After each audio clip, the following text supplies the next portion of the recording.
For real, it wasn't even that loud, to be honest with you. Stephen A., talk to me. Trae Young's the star. And what I love about him is that he answers the call. He reminds everybody what the NBA is and should be about. You know what? They ain't skipping games. He's showing up. And he's balling. He's averaging 28 at Madison Square Garden. This brother is something special. And even though I don't like it against my Knicks, I love the fact that they chide him and they mess with him, and then he answers the call. I wish the Knicks had somebody like that. That's my response. And I agree. Listen, he's a great. I like to have him act like he's been there before and maybe not make so much noise and agitate the Knicks fan base. I'm not sure if you have to do that. But as far as his greatness is concerned, we are on the same page. He's a great point guard. All right. I got another one for you here, Stephen A. Mary-Kate Cabot reporting that the Steelers, your Steelers, could become interested in Baker Mayfield if he becomes a free agent. Do you like this?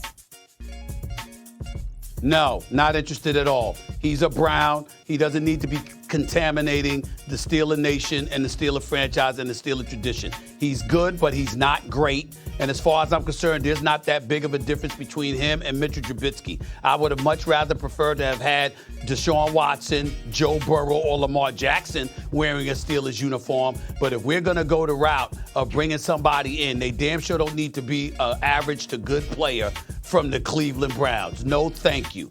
Go, let him go someplace else, like Seattle or something. You think Baker and Trubisky are comparable? I mean, Mayfield's a little better, but for a change, he hit 2 in a row. Yeah, he's right on this. No question about it. I wouldn't want Mayfield on my team either. He's an okay quarterback. That's as far as we're going to go. He's not going to lead the Steelers to a championship.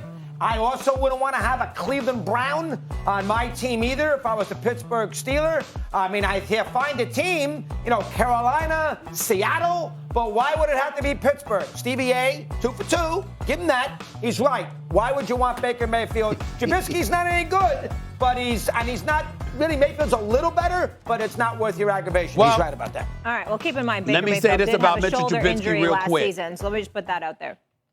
Yeah, he did.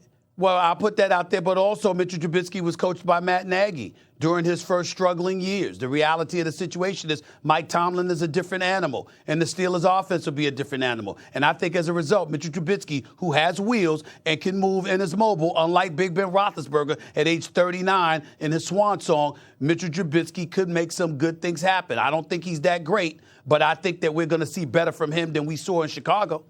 All right. How about Derek Carr? Devontae Adams is down. Listen to this. Fulfilling a childhood dream, playing for his Raiders and reuniting with his former college quarterback at Fresno, Derek Carr. Take a listen to what he said at his introductory press conference. Me playing in Green Bay, great situation. Having, greatest quarterback to play the game, that's a dream in itself. So I'll never take anything away from, anything Green Bay gave me or, Aaron gave me. It was an amazing opportunity to work over there and do what I did for almost a decade. But, things change sometimes. It's not the first time that a impactful player to an organization had to leave. I feel like it worked out for both sides ultimately. A win-win for everybody. What do you think? Was it a mistake, Russo, for Devontae to leave the Packers? Absolutely. If you're Devontae Adams, you leave Aaron Rodgers. Ask Mike Holmgren when he left Favre to go to Seattle how that worked out. Why would you leave this quarterback? This quarterback is so much better than Derek Carr. I mean, Carr's okay, but did anybody see Derek Carr against Cincinnati in the postseason where he spiked the ball and cost himself a down on the last series of the game when they were trying to tie it? One of the dumbest plays I've ever seen a quarterback make. And then on 4th down, didn't even throw the ball in the end zone on the incomplete pass, which the Raiders trying to tie the game. When you have that kind of quarterback at your disposal, and he would have him for the next 3 years, and you're also playing in that great city for football compared to Las Vegas, which doesn't compare, you don't leave him. Assuming the money was comparable, you don't leave him. You don't go, why? Because you played at Fresno State for a couple of years with Derek Carr? I am shocked. I would never. If that's me and I have that quarterback throwing me the football, one of the all-time greats, we all know that. He's not an immortal, but one of the all-time greats. I'm not leaving to go play with Derek Carr, who is not going to the Hall of Fame, who is probably the 4th best quarterback in that division. I'm not making that decision under any circumstances. I was shocked. Yeah. Shocked when he went to Vegas. Shocked. Stevie? Well, listen, I hear where you're coming from. I hear where you're coming from because Aaron Rodgers is a bad man. We all know that. The bottom line is this stuff that went on that Davante Adams ain't speaking about, because I don't think you walk away from Aaron Rodgers either, because I think that Aaron Rodgers is the greatest talent that I've ever seen at the quarterback position. That's my position, the greatest talent, even though he doesn't have the resume of a Tom Brady. Having said all of that, I think that you're throwing shade on the Las Vegas Raiders a bit unnecessarily, doggy. The reality of the situation is that Derek Carr is a damn good quarterback. He may not be Aaron Rodgers. He may not be great, but he's pretty damn good. He threw for 4,800 plus yards last year, 23 touchdowns, 14 interceptions is nothing to brag about, for 4,800 yards last year. The brother got Darren Waller there, so you got Waller there already. And on top of it all, now you got Davante Adams, which is the number one receiver. And I think that they picked up another receiver as well yesterday. I look at the Oakland Raiders with Jacobs out of the backfield, with a relatively decent offensive line, with Josh McDaniels as your new head coach, with the weapons that he has. And I think that you're going to see an even better version of Derek Carr, who was already pretty damn good. So what I would say to you is that I get where you're coming from if you're just comparing Derek Carr to Aaron Rodgers, but that's not what we're looking at here. I'm comparing the Las Vegas Raiders to the Green Bay Packers. And when you look at how often Aaron Rodgers targeted Davante Adams might have looked around. You don't know what situation is involving Aaron Rodgers. 1 minute you stay in, 1 minute you go in, and then all of a sudden you sign for $150 million guaranteed after all of the song and dance about being disrespected by the organization. You got Lazard, Valdez, Scantling there as well. Of course, you got running backs out of the backfield and Dillon and Aaron Jones. But in the end, you had about 3 shots at the apple. You've lost the NFC Championship game the last 2 years.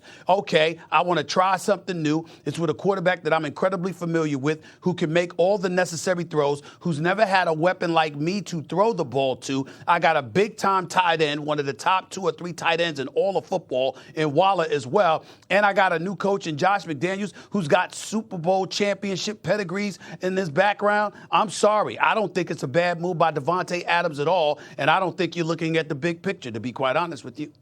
Well, again, you saw it, I saw it.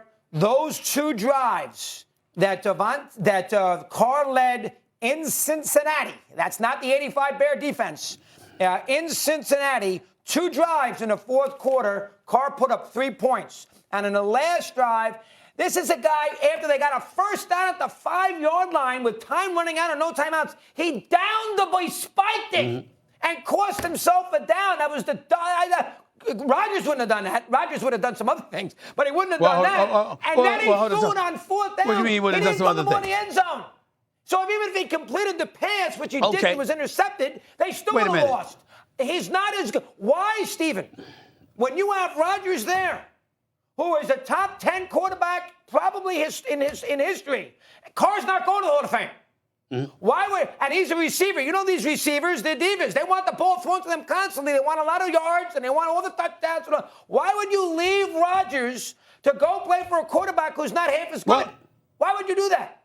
Well, let me count the ways. Are you going to let me answer? Are you going to let me answer? I'm going to answer the question for you. You asked it. You asked the question, right? Yep. Well, here's the answer. Number one, there's Lambeau Field in Green Bay, Wisconsin, and there's Las Vegas. That's number one, okay? Number two, you threw the ball to me all the time. Over the last 3 of the last 4 years, I had a minimum of 111 receptions and a minimum of 1,300 yards 3 of the last 4 years. That didn't bring me a Super Bowl. Number three, you talked about what Aaron Rodgers done. Let's talk about what he hasn't done.